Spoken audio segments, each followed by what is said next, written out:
Queridos irmãos, queridas irmãs, bom dia! Hoje é sexta-feira, dia 6 de dezembro. Estamos na primeira semana do Advento. Estamos também quase terminando a nossa semana e por isso somos convidados a começar o nosso dia meditando a Palavra de Deus, vivendo a nossa Lex Divina, nossa leitura orante. E eu quero relembrar você que está nos acompanhando os passos da nossa Lex Divina. Como bem viver uma Lex Divina? Então o primeiro passo é a leitura. Lermos as leituras que a igreja nos oferece. Primeira leitura, Salmo e Evangelho. Você pode ler 1, 2, 3 vezes, quantas vezes for necessário. Depois, o segundo passo da nossa Lex Divina é perguntar a Deus o que é que o Senhor quer me falar com essa palavra. O que hoje a igreja apresenta essas leituras e nos traz hoje para cada um de nós vivermos essa graça da liturgia. O que é que hoje a palavra de Deus quer transpassar o meu coração, quer me fazer esse convite a uma mudança, a uma escuta da vontade de Deus. Depois, o terceiro passo é a oração, o seu diálogo com o Senhor, o seu momento de intercessão, de gratidão, de súplica, o seu diálogo com Deus. O quarto passo é a contemplação. Qual a frase, qual o versículo que transpassa o meu coração, que inflama, que queima quando eu leio e falo, Senhor, é isso que eu quero viver hoje. É essa palavra que eu quero que me acompanhe. E o quinto e último passo é a resolução, que é que eu decido viver a partir dessa leitura da liturgia da igreja, Qual o propósito, o que é que hoje eu vou fazer diferente na minha vida, na minha casa, no meu trabalho, com os meus, que foi a liturgia que me apresentou e que me convidou a viver esta graça. Estamos, irmãos, também a nossa comunidade vivendo um tempo de graça, que é nos preparando para o retiro anual da nossa comunidade, onde teremos a alegria de ter 3 novos sacerdotes. Teremos também casamentos, 2 casais, membros da comunidade, que irão viver esse passo importante. Teremos irmãos e irmãs que professarão votos na vida consagrada, irmãs que irão professar, além de serem virgens, irão viver a consagração das virgens e também os nossos irmãos que farão a profissão solene. Então será um tempo de grande graça. Nesse dia o Conselho Geral da nossa comunidade está reunido e eu quero confiar você a intercessão, a oração da nossa comunidade, rezarmos, intercedermos pelas decisões, pelo nosso novo ano apostólico. Hoje também é sexta-feira e é a primeira sexta-feira do mês de dezembro e a primeira e última sexta-feira do ano, Porque a nossa próxima primeira sexta-feira do mês já será 2025. Então, neste dia é muito importante lembrarmos, do Sagrado Coração de Jesus, de pedirmos esta graça, que o coração de Jesus nos fortaleça na fé.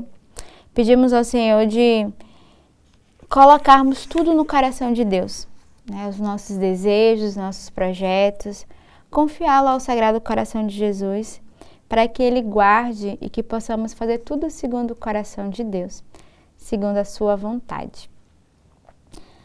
Na liturgia hoje da igreja, na primeira leitura, é retirado do livro do profeta Isaías. Assim fala o Senhor Deus. Dentro de pouco tempo, não se transformará o Líbano em jardim, e não poderá o jardim tornar-se floresta. Naquele dia, os surdos ouvirão as palavras do livro, e os olhos dos cegos verão no meio das trevas e das sombras. Os humildes aumentarão sua alegria no Senhor, e os mais pobres dos homens se rejubilarão no Santo de Israel. Fracassou o prepotente, desapareceu o trapaceiro, e sucumbiram todos os malfeitores precoces. Os que faziam os outros pecar por palavras, e armavam ciladas ao juiz à porta da cidade, e atacavam o justo com palavras falsas. Isto diz o Senhor à casa de Jacó, Ele que libertou Abraão. Agora Jacó não mais terá que envergonhar-se, nem seu rosto terá que enrubescer. Quando contemplarem as obras de minhas mãos, hão de honrar meu nome no meio do povo. Honrarão o Santo de Jacó e temerão o Deus de Israel. Os homens de espíritos inconstantes conseguirão sabedoria, e os maldizentes concordarão em aprender. O profeta Isaías, na primeira leitura, ele anuncia a esperança ao povo de Deus. O povo que está sem esperança, que está desanimado, desolado. E aqui na leitura ele vai dizer que os cegos verão, Os surdos falarão, os pobres terão alegria. Um dia já não terá tiranos nem ninguém que trame o mal. Então ele vai anunciar uma profecia de esperança. E nós também devemos entrar nessa esperança como profeta. Essa esperança de que seremos salvos e que um dia o Senhor virá. E todo o mal, né, o coração, a maldade que muitas vezes está no coração do homem, será dissipada. Porque o Senhor virá até nós, o Senhor nos libertará e nos dará de experimentar uma nova vida. Então não percamos a esperança e por isso devemos renovar a nossa fé e continuar na nossa oração e intimidade com o Senhor, acreditando no processo de mudança e de conversão do coração do homem, ainda aqui na terra, enquanto o Senhor não virá.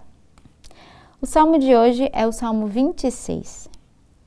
O Senhor é minha luz e salvação, de quem terei medo? O Senhor é a proteção da minha vida, perante quem eu tremerei. Ao Senhor peço apenas uma coisa, e é só isto que eu desejo: habitar no santuário do Senhor por toda a minha vida, saborear a suavidade do Senhor e contemplá-lo no seu templo. Sei que a bondade do Senhor eu hei de ver na terra dos viventes. Espera no Senhor e tem coragem, espera no Senhor. Muito bonito o salmo de hoje, essa certeza que o Senhor é a nossa luz e a nossa salvação, é o refrão de hoje.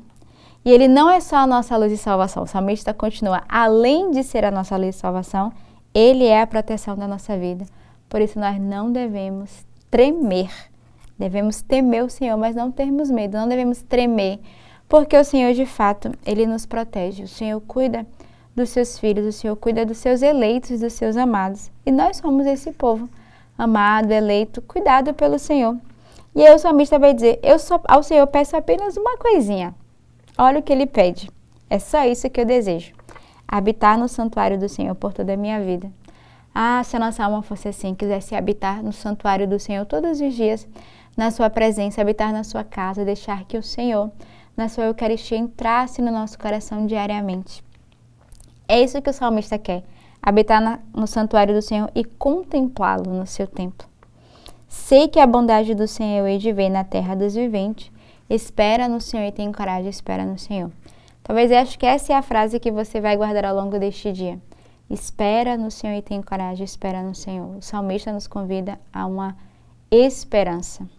E ao mesmo tempo saber esperar a hora de Deus, o tempo de Deus. E termos a coragem de viver dia após dia, de lutarmos diariamente, porque o Senhor de fato, Ele cuida de nós, mas o tempo de Deus não é o nosso tempo, a hora de Deus não é a nossa hora. E aqui há uma palavra-chave, entrarmos no tempo e na hora de Deus, não no tempo e na nossa hora. É entrarmos num verdadeiro e profundo abandono. O evangelho de hoje é retirado do evangelista São Mateus. Naquele tempo, partindo Jesus, 2 cegos o seguiram, gritando: tem piedade de nós, filho de Davi. Quando Jesus entrou em casa, os cegos se aproximaram dele. Então Jesus perguntou-lhes: vós acreditais que eu posso fazer isso? Eles responderam: sim, Senhor. Então Jesus tocou nos olhos deles, dizendo: faça-se conforme a vossa fé. E os olhos deles se abriram. Jesus os advertiu severamente: tomai cuidado para que ninguém fique sabendo. Mas eles saíram e espalharam sua fama por toda aquela região. Jesus, toda vez que pedia para não contarem os milagres, é aí que ele saiu espalhando a sua fé. Cada vez que ele queria viver de forma oculta, mais ainda aqueles que eram curados saíam manifestando e glorificando, anunciando as maravilhas. E no evangelho de hoje a gente vê que a esperança do povo se realizava em Jesus. Nele, ele é um novo tempo que se inicia. E é exemplo, desses 2 cegos que o ouvem e nele confia, nós também podemos pedir ao Senhor essa graça que nos livre, nos liberte de toda a cegueira, principalmente da apatia, diante das dores, dos sofrimentos do mundo, dos irmãos. Então que nesta sexta-feira, que é um dia de oração, de intercessão, confiemos também as dores daqueles que sofrem, daqueles que se confiam à nossa oração, daqueles que estão sofrendo ao nosso lado. Peçamos ao Senhor a graça de sermos curados da nossa cegueira que nos impede de ver a Deus, mas sobretudo de ver ao outro. e peçamos esse coração e esse olhar de compaixão. Então, tenhamos uma bela sexta-feira neste dia, um bom final de semana e que Deus os abençoe.